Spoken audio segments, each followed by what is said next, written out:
Bien-aimés dans le Seigneur, nous vous saluons dans le nom précieux de notre Seigneur Jésus. Nous voici encore à notre séance dénommée de gloire en gloire. La Bible dit, vous connaîtrez la vérité vous rendra libre. Ce qui te permet d'aller de gloire en gloire, c'est la vérité que tu découvres. Une vérité te pousse dans une gloire. Une vérité te pousse dans une gloire. Une vérité que tu vas entendre ce soir te poussera dans une gloire de Jésus. Ce que tu n'as pas compris, qui fait que l'ennemi te fait tourner en rond, il est en train de te contrôler. Dans le nom de Jésus, le Seigneur te libère de ça.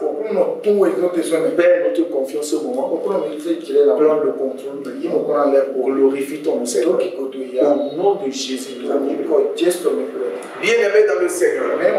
Le samedi passé, nous avons parlé des clés de la vie. Et nous avons vu le temps et la priorité de la vie. Nous avons vu le temps, l'utilisation du temps. Et l'utilisation du temps réside dans la connaissance de la bonne priorité de la vie.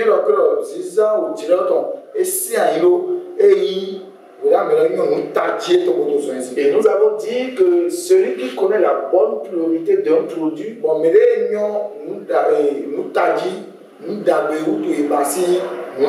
c'est le fabricant. Et nous avons conclu que la bonne priorité de l'homme, c'est la bonne priorité de Dieu pour lui.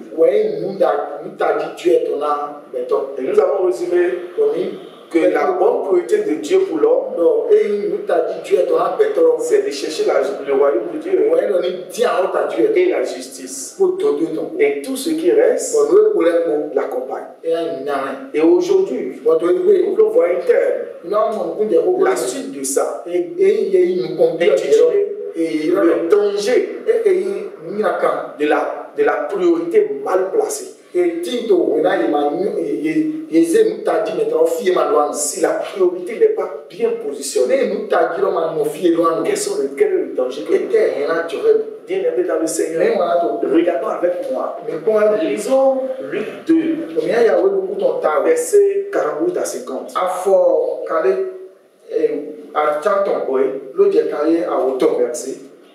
Quand ses parents le virent, il fut frappé d'étonnement.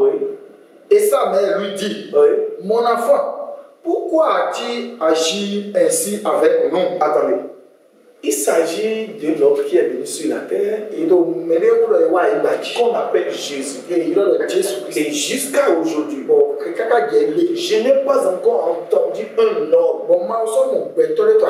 dont son nom est connu comme Jésus. Je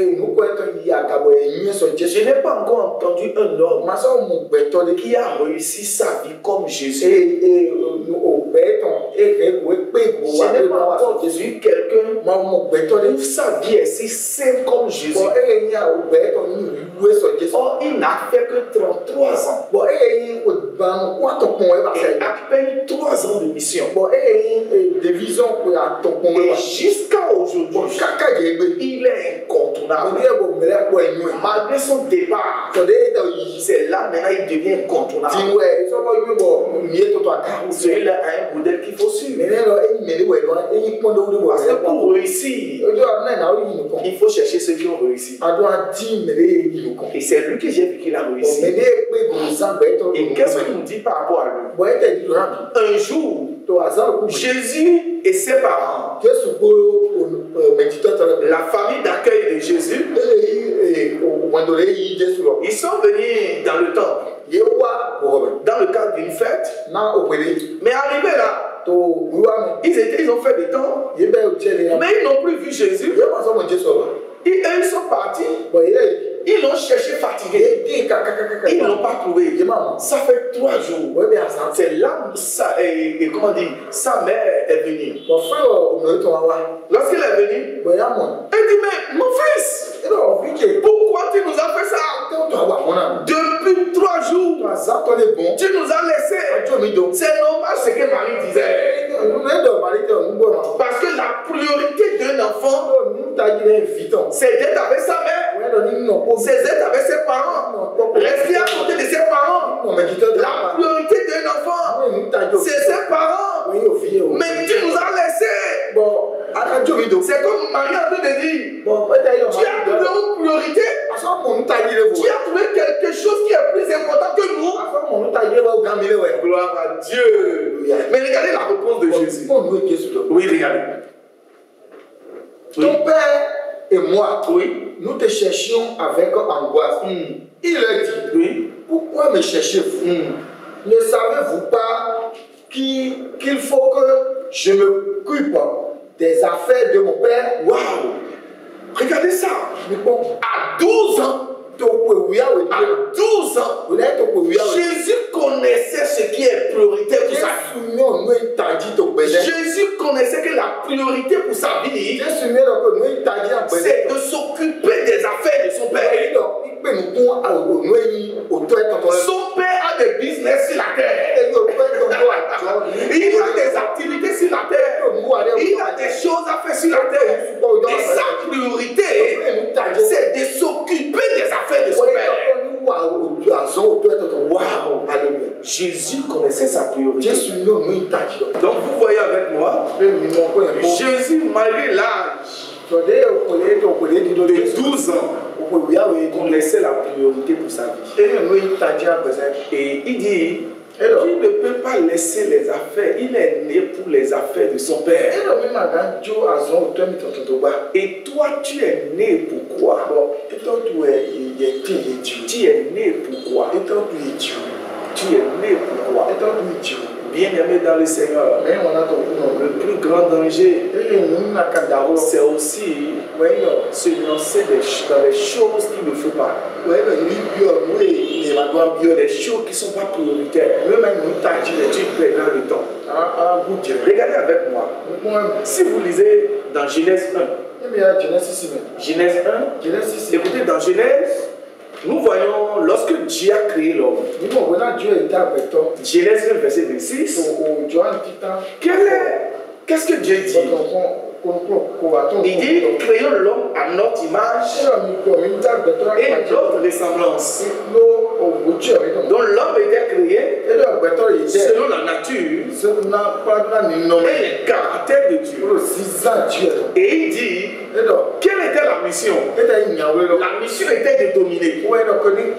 La priorité de l'homme était de dominer la terre. Gloire à Dieu. Ta priorité était de dominer sur la terre. Lisons avec moi Genèse 2, verset 5.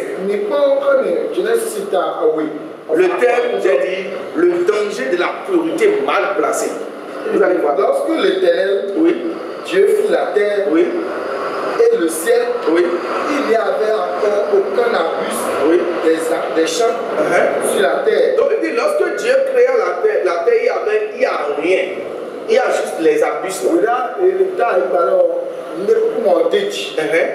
Et aucune herbe de champ ne poussait encore. Rien ne poussait. Mais pourquoi rien ne poussait? Car l'Éternel Dieu n'avait pas fait pleuvoir sur la terre et il n'y avait pas d'homme pour cultiver le sol. Regardez. Il dit rien ne poussait. Qu'est-ce qui fait que rien ne poussait? Pourquoi les choses ne poussaient pas? Parce qu'il n'y a pas de pluie. Dieu a bloqué la pluie. Mais pourquoi Dieu a bloqué la pluie? Dieu a bloqué la pluie parce qu'il n'y avait pas encore une norme. Quelle était la mission de l'homme? L'homme est né pour dominer, pour gérer, pour gouverner, pour gérer ce que Dieu a créé. Ce qui fait que, en absence de l'homme, il n'y a pas de croissance. S'il n'y a pas une norme, pas de croissance. S'il n'y a pas une norme qui peut jouer son rôle, qui peut gérer, partout il n'y a pas un homme qui peut gérer. Il ne peut pas avoir croissance. Gloire à Dieu. Alléluia. Parce que c'est lui qui est né pour dominer, pour gérer. Bien-aimé, tu étais né pour la domination. Tu n'es pas né pour courir derrière les ressources. C'est toi qui veux gérer les ressources. C'est toi qui veux les gérer. C'est toi qui veux les dominer. Oh, je déclare dans le nom de Jésus que Dieu te repositionne au nom de Jésus. Que la grâce de Dieu te repositionne dans le royaume. La grâce de Dieu te repositionne dans ta position de domination au nom de Jésus-Christ. Bien-aimé dans le Seigneur, lisez avec moi le proverbe, livre de Proverbe 29.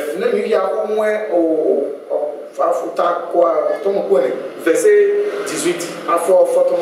Il dit quand il n'y a pas de révélation, le peuple est sans frein. Wow. Quand il n'y a pas de révélation, le peuple est sans frein. Qu'est-ce que ça veut dire? Là où il n'y a pas de révélation sur la priorité de la vie,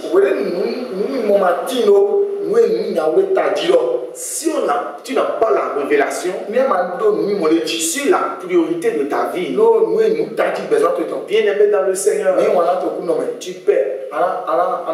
Tu perds du temps, tu perds l'énergie, tu perds l'argent. Gloire à Dieu. Alléluia. Mais lorsque tu as la révélation sur la priorité de la vie, tu gagnes. Et tu vis une vie saine. Regardez maintenant le danger que Adam et Ève ont rencontré. Dans Genèse 26, ils ont été créés. Pourquoi? Pour dominer. Mais lorsqu'ils ont perdu la concentration sur la domination, la domination, comme on l'a dit tout à l'heure, c'est le mandat de gérer, de gouverner, d'administration. Mais lorsque l'homme a perdu ça, l'homme qui devait travailler pour gouverner, c'était de gouverner. L'homme a commencé par travailler pour survivre. Raison pour laquelle Jésus dit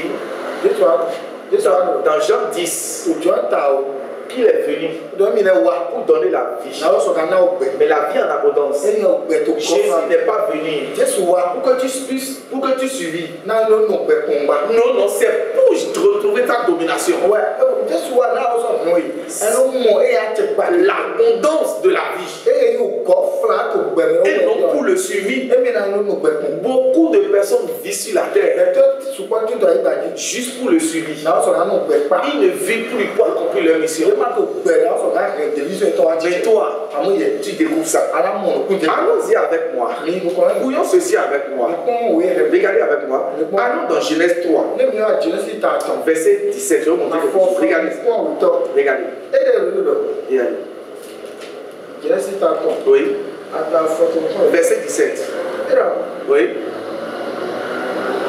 Il dit à l'homme, puisque tu as écouté ta femme, oui, et mangé du fruit au sujet duquel je t'avais donné cet ordre, tu n'en mangeras pas. Oui.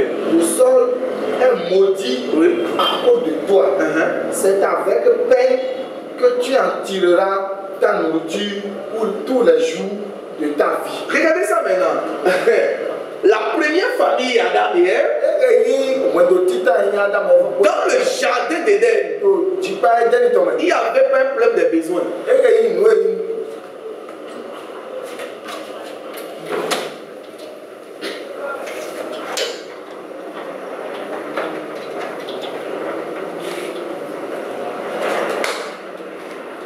C'est vrai.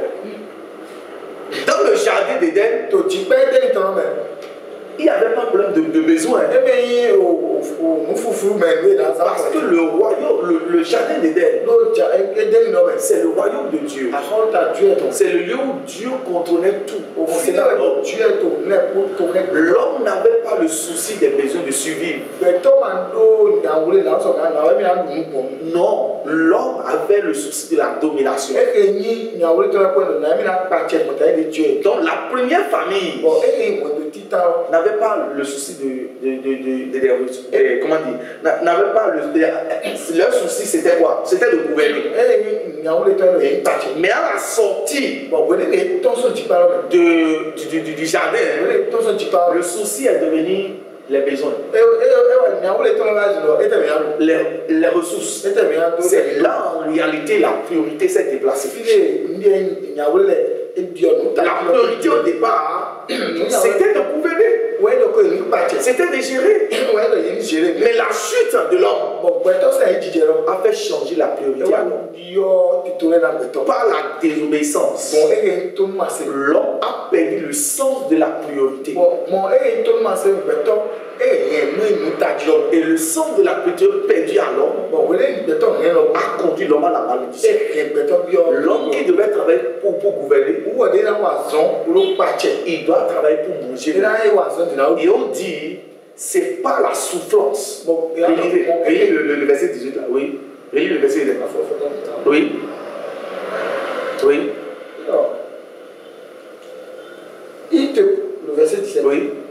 Le sol est maudit à cause de toi. C'est avec peine que tu tireras ta nourriture tous les jours de ta vie. Il te produira des ronces et des charbons. Et tu mangeras de l'herbe des champs. C'est à la sueur de ton visage que tu mangeras du pain. Et c'est jusqu'à ce que tu retournes à la terre, puisque c'est d'elle que tu as été tiré. Regardez ça. Oui, tu es poussière et tu retourneras à la poussière. Mais ce n'était pas le but initial de l'homme. Donc lorsque l'homme a désobéi, la priorité a changé. Et tout ce que l'homme fait, tu dois comprendre ceci. Tout ce que l'homme fait en dehors du royaume des cieux est motivé par le désir de satisfaire cette besoin personnelle. Raison pour laquelle Jacques dit, il dit, vous demandez, vous ne trouvez pas. Parce que vous demandez dans le but de satisfaire vos désirs. Oh, Dieu ne vous a pas créé pour que vous travaillez pour le désir personnel.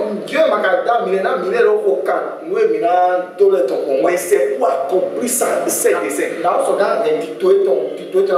Bien aimé dans le Seigneur, qu'est-ce qui motive tout ce que tu fais? Tout ce que tu fais, c'est motivé par quoi? Est-ce que c'est dans le but du royaume? C'est pour une solution au monde? Est-ce que c'est quoi ta mission? Ou bien juste pour ne pas manquer de nourriture? Bien aimé dans le Seigneur, tu dois comprendre ceci. À travers ce verset, la promesse de satisfaire les besoins est devenue la principale raison de vivre de l'homme. Or, la raison de l'homme devrait être d'accomplir sa mission. Et je vais te montrer quelque chose rapidement. Lisez, regardez. Lorsque tu regardes dans ce texte, tu vas voir, lorsque l'homme quitte sa priorité, la souffrance commence. Et ce soir, je voudrais t'inviter à chercher le royaume. Et le royaume, il y a une seule personne qui connaît le royaume. Jésus dit, on a envoyé, il dit dans Jean 3, verset 16, que Dieu a tant aimé le monde qu'il a donné son Fils unique pour que quiconque croit ne périsse point. Mais nous périssons. Pourquoi? Dans la recherche des besoins. Mais il dit quiconque croit ne périsse point, mais retrouve la vie éternelle. Mais c'est quoi la vie éternelle? C'est la restauration dans le royaume de Dieu. C'est pour ça que la Bible dit quiconque croit en Christ, il dit celui qui croit au Fils a la vie. Il dit celui qui ne croit pas n'a pas la vie. La Bible dit dans 1 Jean 5 1 Jean 5 verset 13. Il dit je vous dis ces choses-là pour que vous sachiez que vous avez la vie parce que vous avez cru au Fils, que vous êtes dans le royaume. Bien aimé dans le Seigneur, lorsque la priorité est déplacée, les malédictions commencent. Le diable commence par tourner. Le jour du complot, que tu n'es pas sur la terre pour toi, tu es sur la terre pour la raison de Dieu. L'ennemi perd sa force. Jésus a réussi sa mission parce que sa vie il ne s'est pas préoccupé de sa vie, mais il s'est préoccupé de la mission de Dieu pour laquelle il est venu. Raison pour laquelle il dit il ne peut pas se débarrasser des affaires de son père. Bien aimé dans le Seigneur, je vais te montrer quelque chose rapidement et tu vas voir quelque chose. Regardez ceci. Lisons Isaïe 26, verset 3. Isaïe 26, verset 3. Isaïe 26, verset 3. Et nous allons prier un peu. Oui. Verset 3. À celui qui est ferme dans ses intentions, tu as su une paix profonde parce qu'il se confie en toi. Waouh! Regardez ce qu'il dit. Il dit, Isaïe 16, Isaïe 26, verset 3. Regarde ce qu'il dit. Je reprends encore. Oui. À celui qui est ferme dans ses intentions, tu as su une paix profonde parce qu'il se confie en toi. Mais celui qui est enferme en quoi? Quelle est l'intention? Il dit à celui qui est ferme dans ses intentions. C'est-à-dire celui qui est ferme dans ses priorités. Il dit si ta priorité devient le royaume, Dieu assure ta paix parce que tu te confies en lui. Oh bien-aimé, ce soir je vais t'inviter à renoncer à ta vie, renoncer à tout ce qui te préoccupe, tout ce qui te tient, tout ce qui t'empêche de se concentrer sur lui et que tu t'abandonnes à lui. Jésus t'appelle, il dit viens, il te cherche, il veut te sauver. Écoute, comme l'enfant prodigue, le père n'est jamais content lorsque tu n'es pas à la maison, lorsque tu n'es pas dans le royaume. Le fils prodigue, il avait quitté la maison. Lorsqu'il a quitté la maison, il a perdu la source. Mais arrivé là-bas, les problèmes ont commencé. Lui qui devait dominer, lui qui devait gérer, c'est lui qui courait pour ce qu'il va manger, pour ce qu'il va pour survivre. Et on dit, il est allé jusqu'à chercher à manger la nourriture des porcs. Mais la Bible dit, il est entré en lui-même parce qu'il a écouté quelque chose certainement. Comme toi-même tu as entendu il a écouté quelque chose et il dit je retournerai vers moi-même. Et la Bible nous dit le Père même cherchait un enfant. Je vais te dire, c'est Dieu même qui te cherche parce qu'il veut accomplir quelque chose à travers toi. Il a un projet te concernant. Il veut te conduire dans la réussite. Il veut que tu accomplisses ta mission sur la terre. Si tu n'accomplis pas ta mission, tu es une perte pour Dieu. Il dit, la Bible dit, lorsqu'il est venu, le Père l'a vu. Le Père dit, mon fils qui est mort et revenir à la gloire. Laisse-moi te dire, loin du royaume, tu es un mort. Loin du royaume, tu es sans vie. Parce que la vie se trouve dans le royaume.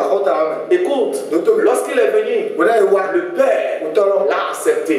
Et la première des choses, on dit, on l'a lavé. Écoute, on l'a porté une bague. C'est pour te dire quoi?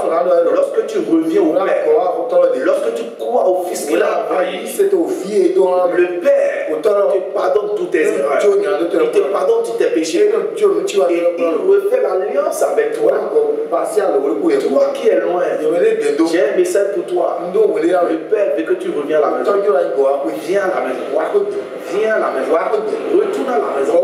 Et retourne à la bonne priorité qui est le Seigneur. Sur le Seigneur te bénisse. Prions.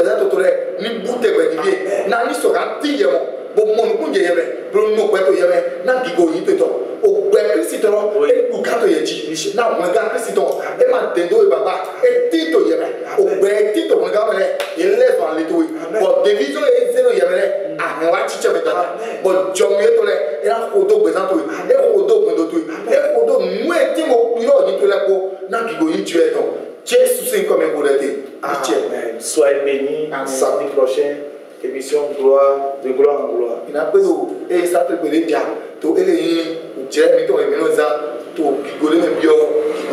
Toi qui veux nous contacter, sur le numéro 96 51 96 33 ou sur le numéro 66 30 92 85. Appelle ce numéro. Nous allons échanger avec toi. Nous allons t'aider à connaître davantage ce royaume. Tu vivras de gloire. On m'appelle le frère Moïse Zan. Et c'est mon traducteur s'appelle le frère Fimel. Zan. Soyez bénis. Au nom de Jésus. Amen.